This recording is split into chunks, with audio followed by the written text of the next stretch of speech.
नमस्कार दोस्तों, बहुत बहुत स्वागत करता हूं आप सभी का टीएलएम क्लास में। दोस्तों डिस्कस करेंगे टॉप 15 क्वेश्चंस को जो कि आपकी सीटेट परीक्षा के लिए बेहद महत्वपूर्ण होने वाले हैं। तो आइए दोस्तों देरी ना करते हुए लेते हैं टेस्ट सीरीज का पहला प्रश्न।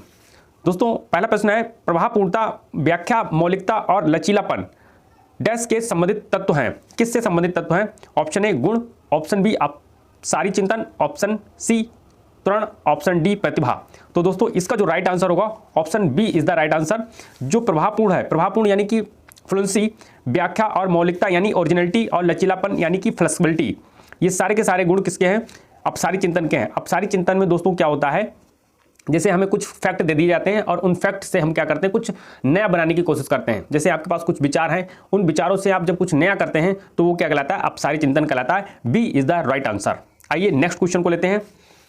सभी के लिए विद्यालयों में सभी के शिक्षा निम्नलिखित में से किसके लिए प्रचार वाक्य हो सकता है? दोस्तों सभी के लिए शिक्षा की बात हो रही है, तो इसका जो राइट आंसर होगा option A is the right answer, समावेशी शिक्षा। समावेशी शिक्षा में क्या होता है दोस्तों, जब हम सारे बच्चों से तात्पर्य चाहे अस्तबाधित बच्चा हो, चाहे दृष्टिबाधित बच्चा हो, चाहे सामान्य बालक हो, चाहे प्रतिभाशाली बच्चा हो, उन सबको जो हम एक छत के नीचे एक जगह पर उनको हम शिक्षा देते हैं तो वो क्या कहलाती है? समावेशी शिक्षा। तो ए इज द राइट आंसर। आइए नेक्स्ट क्वेश्चन लेते हैं। निम्नलिखित में से कौन सी शब्दावली प्रायः अभिप्रेरणा के साथ अंतः बदलाव के साथ इस्तेमाल की जा सकती है? तो दोस्तों आपसे ये क्वेश्चन कह रहा है कि अभिप्रेरणा है और उस आप अभिप्रेरणा से किसको इंटरचेंज कर सकते हो? तो दोस्तों इसका जो राइट आंसर होगा ऑप्शन बी, आवश्यकता भी एक प्रकार की क्या है? अभिप्रेरणा ही है। जब हमें किसी चीज़ की आवश्यकता होती है तो हम उसको क्या कर लेते हैं? हासिल कर लेते हैं। तो अभिप्रेरणा को हम आवश्यकता से इंटरचेंज कर सकते हैं। B is the right answer. आइए नेक्स्ट क्वेश्चन देखते हैं। निम्नलिखित में से कौन सा ईस्टर्न वर्ग की बुद्धि के त्रिस्तरीय सिद्धांत का एक रूप है? ऑप्शन ए प्रायोगिक बुद्धि, ऑप्शन बी संसाधनात्मक बुद्धि, ऑप्शन सी गणितीय बुद्धि और ऑप्शन डी व्यवहारिक बुद्धि। तो दोस्तों आपको बता दें कि ईस्टर्न वर्ग महोदय ने अपना त्रिस्तरीय सिद्धांत दिया। इसको हम सूचना प्रक्रमण सिद्धांत के नाम से भी जानते हैं। तो इन्होंने इसमें 3 प्रकार की बुद्धि बताई। एक दोस्तों इन्होंने बताया विश्लेषणात्मक बुद्धि। कौन सी दोस्तों? विश्लेषणात्मक बुद्धि बताई। एक दोस्तों इन्होंने बताई सृजनात्मक बुद्धि, एक सृजनात्मक बुद्धि बताई। और दोस्तों सृजनात्मक बुद्धि को ही अनुभवजन्य बुद्धि कहते हैं। ये क्वेश्चन पूछा गया है, सृजनात्मक बुद्धि को अनुभवजन्य बुद्धि कहते हैं। और एक दोस्तों बताई है व्यवहारिक बुद्धि। तो दोस्तों आपको ऑप्शन दिख रहा होगा, ऑप्शन डी यहाँ पर है, व्यवहारिक बुद्धि हो जाएगा इसका आंसर। तो D is the right answer. आइए नेक्स्ट क्वेश्चन लेते हैं। 1 वर्ष तक के शिशु जब आंख, कान और हाथ से सोचते हैं तो निम्नलिखित में से कौन सा स्तर शामिल होगा? दोस्तों जीन पियाजे महोदय का ये से संबंधित क्वेश्चन है। जीन पियाजे महोदय ने अपना संज्ञानात्मक विकास सिद्धांत दिया, संज्ञानात्मक विकास का सिद्धांत, और उसमें 4 स्तर बताए। दोस्तों कितने स्तर बताए? 4 स्टेजेस बताई हैं। उसमें पहली स्टेज है 0 से 2 वर्ष। दोस्तों 0 से 2 वर्ष जो है वह इंद्रिय गामक स्टेज है। फिर दूसरी दोस्तों जो है 2 से 7 वर्ष जो है, 2 से 7 वर्ष दोस्तों जो है वो है आपकी पूर्व संक्रात्मक अवस्था। और 7 से दोस्तों 11 वर्ष जो है वह मूर्त संक्रात्मक अवस्था है। और 11 वर्ष के बाद जो है अमूर्त संक्रात्मक अवस्था कहलाती है। तो 4 स्टेजेस बांटी हैं। तो जब छोटा शिशु होता है तो वह आँख, कान, नाक, हाथ से सोचता है। तो इसमें दोस्तों 0 से 2 वर्ष आपका आंसर जो होने वाला है वो option B is the right answer. इंद्रिय जनित गामक स्टेज में जब बच्चा होता है तो वह आँखों, कान और हाथ से सोचता है। B is the right answer. आइए नेक्स्ट क्वेश्चन को देख लेते हैं। वाइगोत्स्की से संबंधित क्वेश्चन है। वाइगोत्स्की के सिद्धांत में विकास के निम्नलिखित में से कौन से पहलू की उपेक्षा होती है? तो दोस्तों सबसे पहले हम आपको बता देते हैं कि वाइगोत्स्की ने सामाजिक संस्कृति विकास का सिद्धांत दिया। कौन सा दोस्तों? सामाजिक संस्कृति विकास सिद्धांत वाइगोत्स्की ने दिया। इसमें दोस्तों इन्होंने बताया कि जब बच्चे का जन्म होता है तो बस आप किसी उसके ऊपर जो है समाज और संस्कृति और उसकी भाषा, समाज में जैसी भाषा बोली जाएगी उस भाषा का प्रभाव पड़ता है। जैविक की इन्होंने क्या करी? उपेक्षा की है। तो इसका जो राइट आंसर होगा option B is the right answer. आइए नेक्स्ट क्वेश्चन को देख लेते हैं। छात्राएं ऑप्शन दिए हैं, देखते हैं क्या ऑप्शन है। ऑप्शन ए अपनी उम्र के लड़कों की तरह गणित में अच्छी हैं। ऑप्शन बी अपनी उम्र के लड़कों की तुलना में स्थानिक अवधारणाओं में कम कुशल निष्पादन करती हैं। कम की बात देखो दोस्तों, हम यहाँ पर लिंग रूढ़िबद्धता हो जाएगी तो ये ऑप्शन तो बिल्कुल नहीं होगा। हमें जेंडर पक्षपात वाला जो ऑप्शन है उसको बिल्कुल काट देंगे। ऑप्शन सी भाषा और संगीत संबंधी अधिक क्षमताएं रखती हैं। इसमें भी अधिक क्षमताएं रखती हैं। जरूरी थोड़ी ना, इसमें भी हम क्या करते हैं, पक्षपात कर रहे हैं हम। इधर हम जो इस वाली लाइन में आप देखेंगे तो इसमें लड़कियों की तरफ झुकाव है, हमें किसी झुकाव की तरफ नहीं जाना है, ना लड़कों को ज़्यादा मानना है ना लड़कियों को, सबको बराबर इक्वलिटी रखना है। ऑप्शन डी देखें तो गणित के सवाल अच्छे से सीखती हैं लेकिन उन्हें तब कठिनाई आती है जब उनसे उनके तर्क के बारे में पूछा जाता है। ये भी कोई आंसर नहीं हुआ दोस्तों। जो राइट आंसर होगा option A is the right answer. अपनी उम्र के लड़कों की तरह गणित में अच्छी होती हैं, इसमें कोई जेंडर रूढ़िबद्धता नहीं झलकती, तो ए इज द राइट आंसर। आइए नेक्स्ट क्वेश्चन को देख लेते हैं। ग्रेड अंकों से कैसे अलग हैं दोस्तों? अब बच्चों को ग्रेड दिए जाते हैं, ए बी सी इस टाइप से ग्रेड दिए जाते हैं और अंक भी दिए जाते हैं, जैसे कि 10 नंबर का पेपर है तो 9 मिल गए, 8 मिल गए, 7 मिल गए। तो इसमें बताया जा रहा है कि ग्रेड जो है वो अंकों से किस प्रकार भिन्न है। ये जो प्रश्न है ये किस प्रकार से संबंधित है, किस प्रकार के प्रश्नों से संबंधित है? ऑप्शन ए विश्लेषणात्मक, ऑप्शन बी मुक्त अंत वाला, ऑप्शन सी समस्या समाधान और ऑप्शन डी अपसारी। तो दोस्तों अपसारी और मुक्त अंत ये तो एक ही बात हो गई। तो ये जो राइट आंसर होगा इसका दोस्तों विश्लेषणात्मक।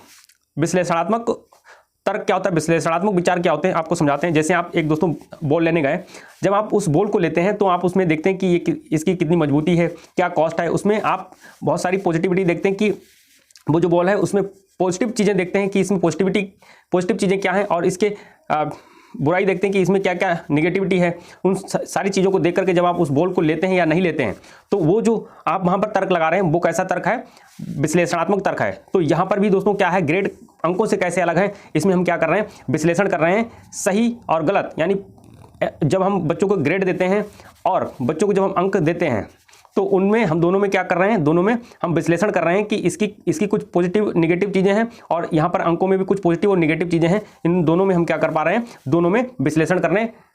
तो इसका जो राइट आंसर होगा ऑप्शन ए राइट आंसर हो जाएगा। आइए नेक्स्ट क्वेश्चन को देख लेते हैं।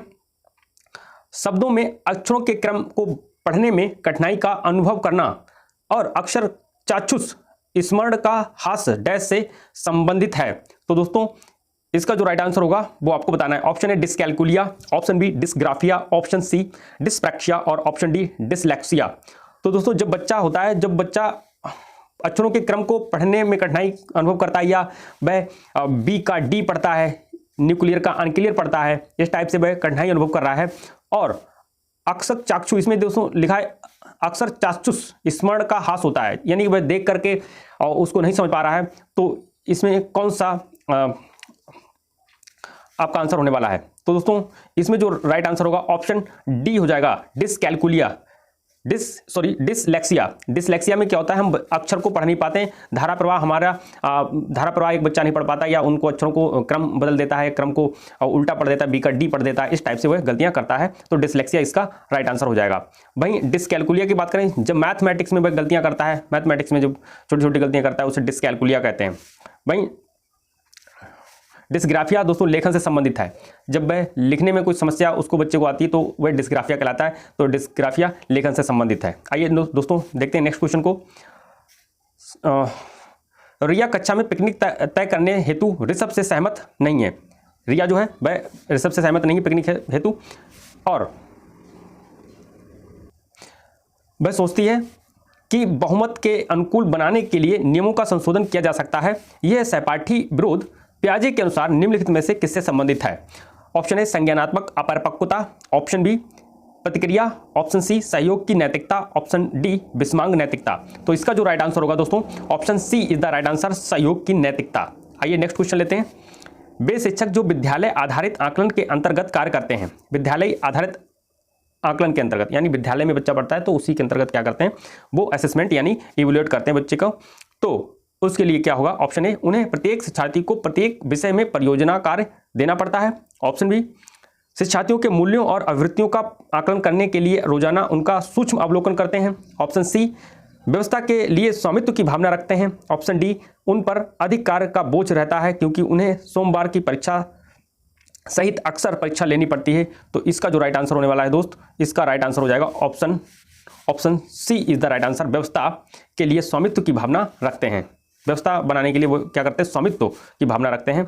तो सी इज द राइट आंसर। आइए नेक्स्ट क्वेश्चन को लेते हैं।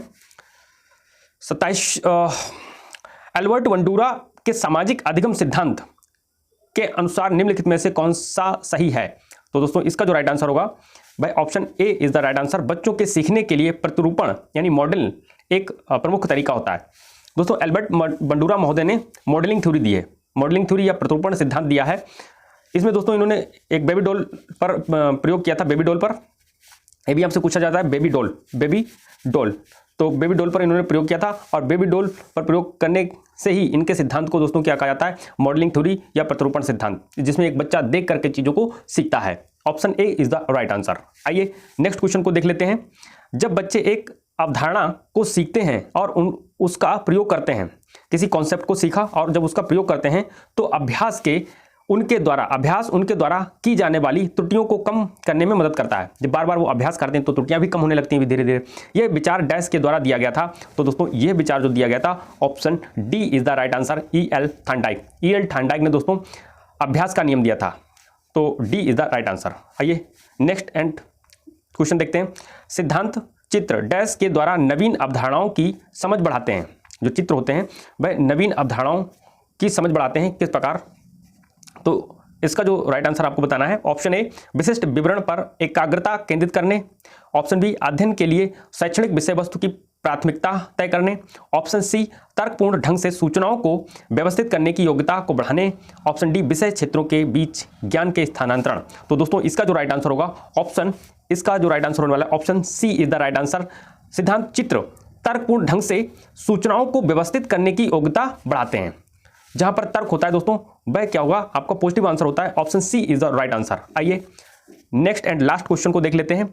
निगमात्मक तर्कणा में शामिल है, निम्नात्मक तर्कणा, आपको ये ध्यान रखना, निगमात्मक की बात हो रही, निगमन की बात हो रही, निगमात्मक तर्कणा में, तर्कणा यानी विचार में शामिल है, क्या चीज शामिल होती है? तो दोस्तों इसका जो राइट आंसर होगा, option D is the right answer. सामान्य से विशिष्ट की ओर तर्कणा, यानी कि निगमन में हम क्या करते हैं, सामान्य नियम से क्या होता है दोस्तों, सामान्य नियम से विशिष्ट उदाहरण की ओर हम चलते हैं। सामान्य नियम से विशिष्ट उदाहरण, पहले तो सामान्य चीजें बच्चों को बताई जाती हैं और फिर हम विशिष्ट उदाहरण देकर के बच्चों को समझाने का प्रयास करते हैं। आई थिंक बात क्लियर हो पाई होगी। इस प्रकार इसका जो राइट आंसर होगा, option D is the right answer.